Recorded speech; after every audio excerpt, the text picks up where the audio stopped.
So it's 8 o'clock in the morning, Saturday morning, the curtains are shut. Last episode we got this 3.2 started and fully stripped down out of our Audi A3. Now if you haven't seen the first video, go and check it out.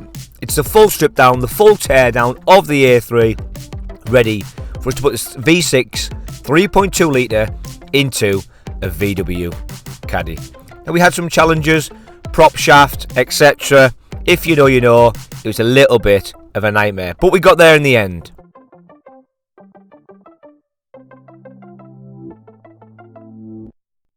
So that's a 2014 1.6 diesel. And this is a 3.2 litre V6 engine that's been pulled out of the Audi A3 that's going inside that Caddy. Now literally, I've got to get this engine out in a couple of hours. I ain't messing around today. I want the filming on, I want the 1.6 rolled in, 1.6 engine pulled out, I want the 3.2 engine back in. And then I can start to strip down the 1.6 engine at the other end of the garage. Now space is limited. It very much is limited. But let me show you my new. So if you're new to the channel, go and make sure you hit that subscribe and that like button. It costs you nothing and it really does help support the channel so I can continue bringing these types of projects on caddies, on conversions, you name it.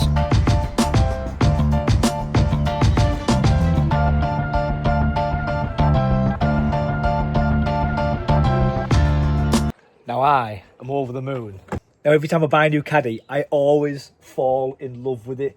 But I actually think for a vehicle that's been on the road that has 193,000 miles on the clock, again, it could have had a replacement engine. It's not too shabby.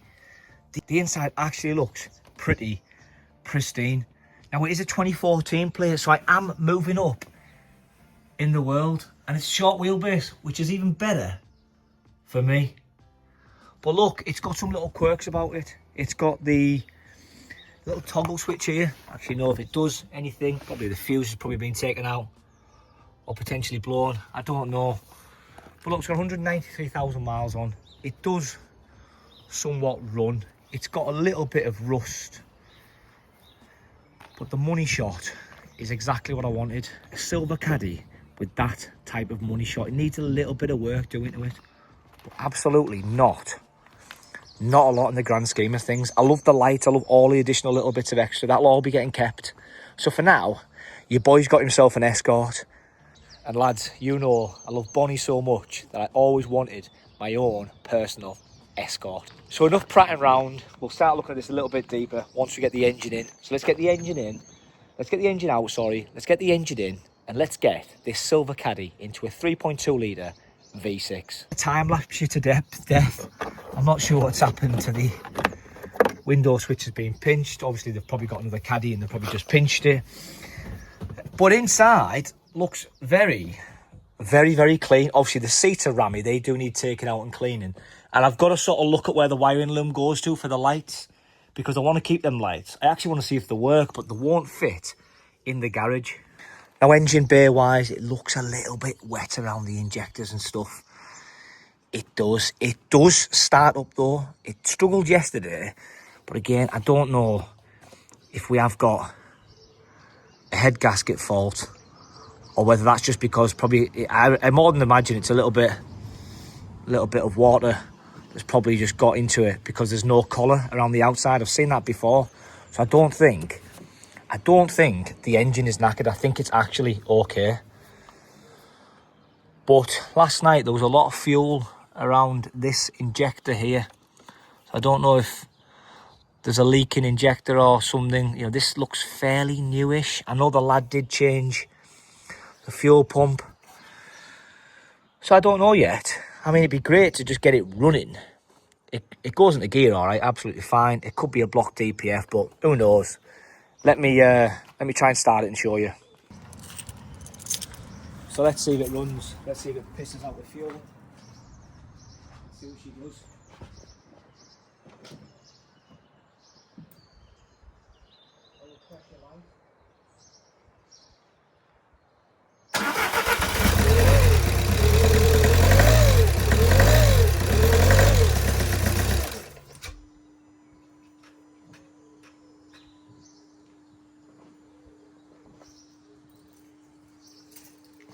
it ran. It ran alright.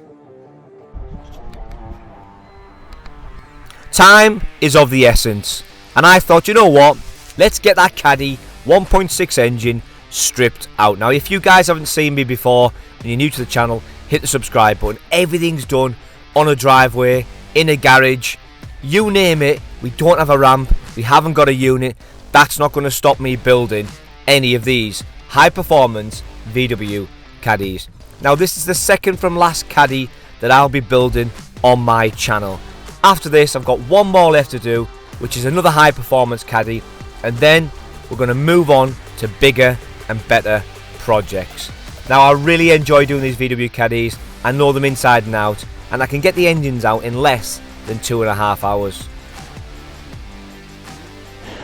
So, drive shafts are somewhat disconnected. I'm going to set the engine mount bolts out now, which means I should be able to pull it forward a little bit. I'll drop the jack ever so slightly. It's jacked up on that side, and I think it should come out. So, engine mount bolts coming out.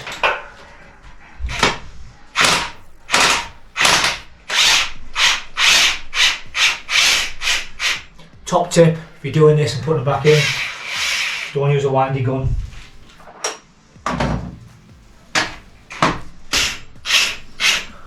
Another bolt out.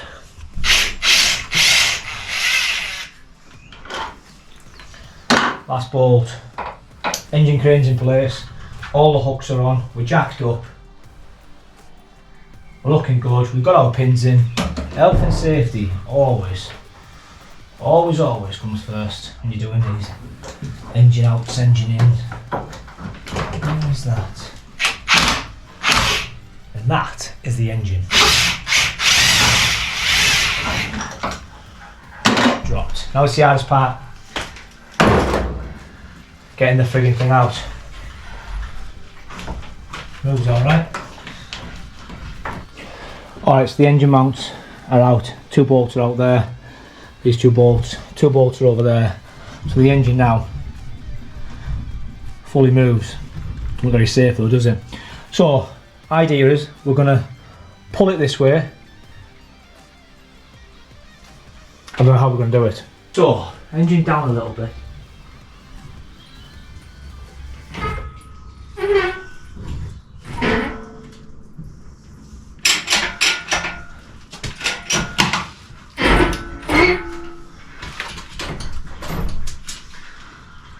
So it's literally just a case of that exhaust hitting. It's just that exhaust.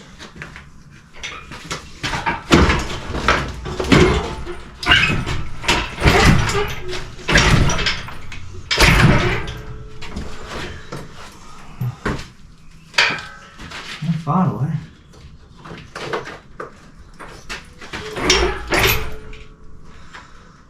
Ah, drive shaft. This side, definitely drive shaft.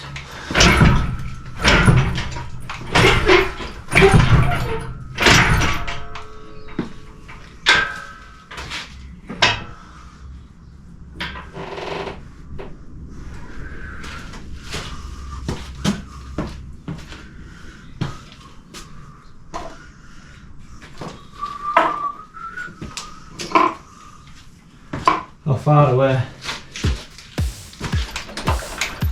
Probably.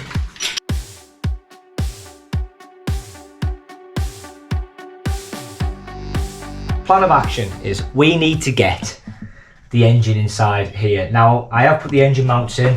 One engine mount here, one engine mount there. Both engine mounts are now in the Caddy. So I can literally put the lump in, strap it down, and the engine's inside there. Push it back in. It gives me a lot more room to work around. But I'm not going to be putting drive shafts in or anything yet. I'm literally going to be getting myself to the stage where I get the engine in and then I can start wiring it in. Wow, these things are so heavy in comparison to a 1.6, to a 2 litre, to a PD motor. Let me tell you, now I know I'm not even carrying it, but that crane was like, Jesus wept, John, what are you doing to me? So as you can see, just trying to wiggle it around. I am struggling here at the minute for some reason, and I can't see why. The crane's a bit of an awkward angle, but look, we found the problem and we're going to fix it. So you've seen me struggling there. I had it pretty much in because I left the bloody dog bone mounting. So we take that out now, and then we'll try and slide it in, get it mounted up, and it should be perfect just to sit inside there. I'll put the 2 bottom bolts in, I'll put the side mount bolts in, and that's enough just to hold the engine in for now.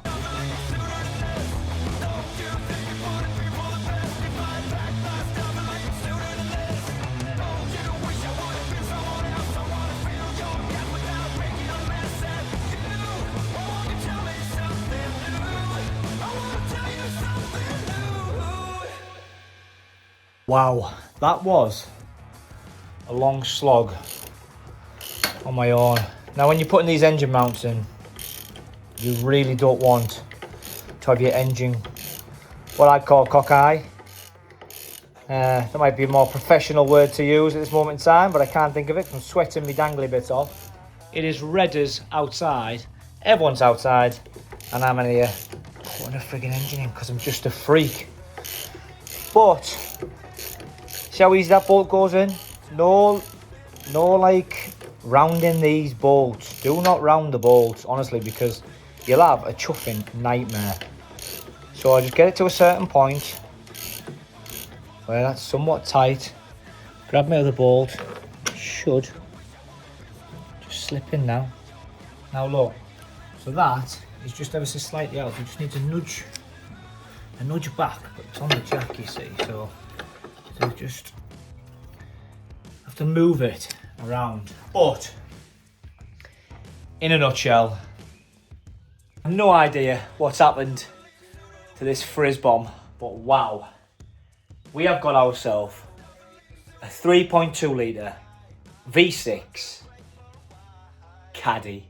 How are you doing it? Sometimes you just got to take your time. Now all I can say is a massive shout out to everybody who is subscribed, who does like the channel, who helps support me, who drops a comment down below just to let me know you're watching, because it really does mean a lot. Doing all these V6 3.2s, TFSIs, 2 litres, I'm basically testing my ability, my knowledge, and everything that I know off these caddies. 18 months ago, I couldn't even do discs and pads on a car or a van. Let me tell you, I threw myself into the deep end, and now I feel like I'm starting to reap the reward of putting the time and effort in. So massive shout out to all you guys who are supporters of the channel, who are subscribed, and who are helping me, because it really does appreciate it.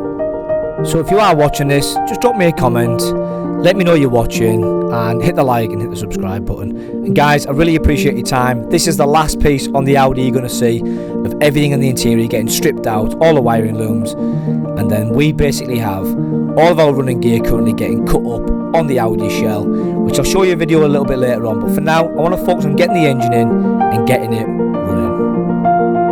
If you enjoyed today's video on the wide Escort Caddy, we've got the 3.2 in. And yes, it's I'm over the moon. It's nice to get the lump in. Now it's time to start wiring it in the next episode. Again, I've got a lot of research to do, so it might be a little bit of time before I get a video out. I'm going to try and give myself a week on the wiring to get it started, but I still have to do the fuel system, the fuel lines, the fuel pump. That could all take time on this build, but who cares? I've got myself a 3.2 litre V6 Caddy, and I'm ready to wire it in, and I'm ready to go. If you guys enjoyed today's video, hit the like, hit the subscribe button, and me and Wide Escort will see you guys on the next one. I'm out.